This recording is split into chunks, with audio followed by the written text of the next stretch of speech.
5 lessons that we can learn from St. Joseph. St. Joseph was obedient. Joseph was obedient to God's will throughout his life.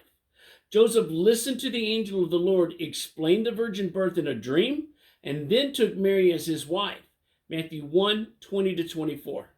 He was obedient when he led his family to Egypt to escape Herod's infanticide in Bethlehem. Matthew 2:13-15. Joseph obeyed the angel's later commands to return to Israel, Matthew 2:19-20, and settle in Nazareth with Mary and Jesus, Matthew 2:22-23. How often does our pride and willfulness get in the way of our obedience to God?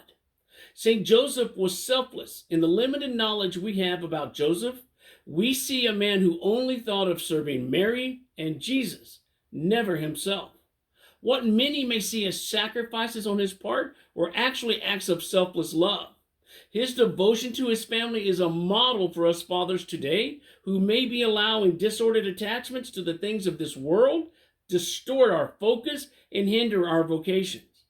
St. Joseph led by example.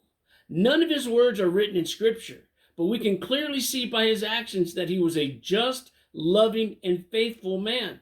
We often think that we primarily influence others by what we say, when so often we are watched for our actions.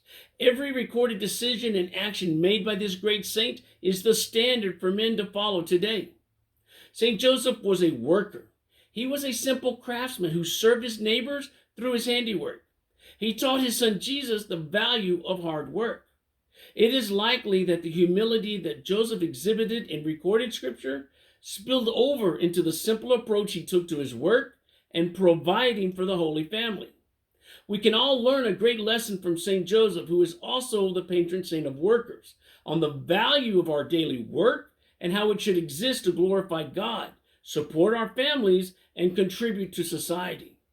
St. Joseph was a leader, but not in the way we may view leadership today. He led as a loving husband when he improvised to find a stable for Mary to give birth to Jesus after being turned away from the inn in Bethlehem. He led as a man of faith when he obeyed God in all things, took the pregnant Mary as his wife, and later brought the Holy Family safely to Egypt. He led as the family provider by working long hours in his workshop to make sure they had enough to eat and a roof over their heads. He led as a teacher by teaching Jesus his trade and how to live and work as a man. My brothers, as Catholic men, we have a responsibility to be strong fathers and husbands, leaders in our parishes, good stewards in the community, and humble followers of Christ. Let's look to the inspiring example of St. Joseph, patron saint of fathers, workers, and the universal church, for his obedience, humility, selflessness, courage, and the love he showed to Mary and Jesus. If we can emulate St. Joseph even a little each day, we will be that much closer to becoming the men we are called to be. I'm Robin Miller. Thank you for listening. If you enjoy our content, please like, subscribe, and share. God bless.